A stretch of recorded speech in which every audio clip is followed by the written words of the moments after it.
ഉൽപ്പത്തി 4-ാം അധ്യായം. അനന്തരം മനുഷ്യൻ തൻ്റെ ഭാര്യയായ ഹൗവയെ പരിഗ്രഹിച്ചു. അവൾ ഗർഭം ധരിച്ചു കയീനെ പ്രസവിച്ചു. യഹോവയാൽ എനിക്കൊരു പുരുഷപ്രജ ലഭിച്ചു എന്ന് പറഞ്ഞു. പിന്നെ അവൾ അവൻ്റെ അനുജനായ ഹാബേലിനെ പ്രസവിച്ചു. ഹാബേൽ ആട്ടിടയനും കയീൻ കൃഷിക്കാരനുമായി തീർന്നു. കുറെ കാലം കഴിഞ്ഞിട്ട് കയീൻ നിലത്തെ അനുഭവത്തിൽ നിന്ന് യഹോവയ്ക്ക് ഒരു വഴിപാട് കൊണ്ടുവന്നു. ഹാബേലും ആട്ടിൻകൂട്ടത്തിലെ കടിഞ്ഞൂലുകളിൽ നിന്ന് അവയുടെ മേധസ്സിൽ നിന്ന് തന്നെ ഒരു വഴിപാട് കൊണ്ടുവന്നു. യഹോവ ഹാബേലിലും അവൻ്റെ വഴിപാടിലും പ്രസാദിച്ചു. കയീനിലും അവൻ്റെ വഴിപാടിലും പ്രസാദിച്ചില്ല. കയീന് ഏറ്റവും കോപമുണ്ടായി, അവൻ്റെ മുഖം വാടി. എന്നാറെ യഹോവ കയീനോട്, നീ കോപിക്കുന്നത് എന്തിന്? നിന്റെ മുഖം വാടുന്നതും എന്ത്? നീ നന്മ ചെയ്യുന്നുവെങ്കിൽ പ്രസാദമുണ്ടാകയില്ലയോ? നീ നന്മ ചെയ്യുന്നില്ല എങ്കിലോ പാപം വാതിൽക്കൽ കിടക്കുന്നു. അതിൻ്റെ ആഗ്രഹം നിങ്കലേക്കാകുന്നു, നീയോ അതിനെ കീഴടക്കണം എന്ന് കൽപ്പിച്ചു.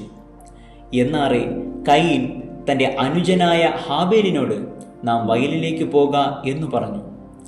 അവർ വയലിലിരിക്കുമ്പോൾ കയീൻ തൻ്റെ അനുജനായ ഹാബേലിനോട് കയർത്തു അവനെ കൊന്നു. പിന്നെ യഹോവ കയീനോട്, നിന്റെ അനുജനായ ഹാബേൽ എവിടെ എന്ന് ചോദിച്ചതിന്, ഞാൻ അറിയുന്നില്ല, ഞാൻ എൻ്റെ അനുജന്റെ കാവൽക്കാരനോ എന്നവൻ പറഞ്ഞു. അതിനവൻ അരുളി ചെയ്തത്, നീ എന്ത് ചെയ്തു?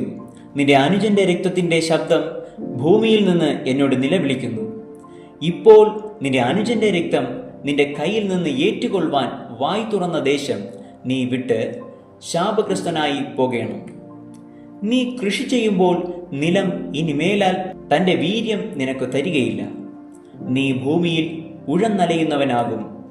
കയീൻ യഹോവയോട്, എൻ്റെ കുറ്റം പൊറുപ്പാൻ കഴിയുന്നതിനേക്കാൾ വലിയതാകുന്നു. ഇതാ, നീ ഇന്ന് എന്നെ ആട്ടിക്കളയുന്നു.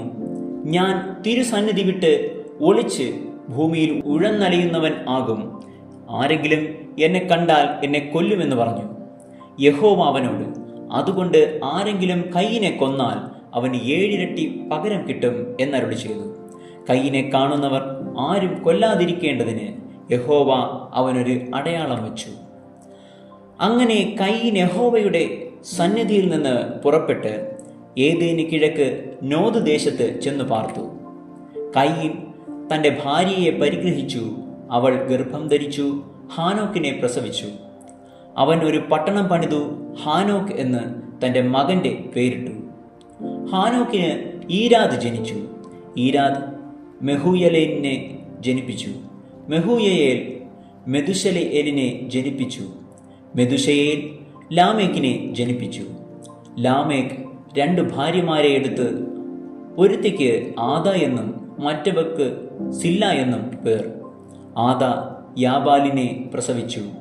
അവൻ കൂടാരവാസികൾക്കും പശുപാലകന്മാർക്കും പിതാവായി തീർന്നു.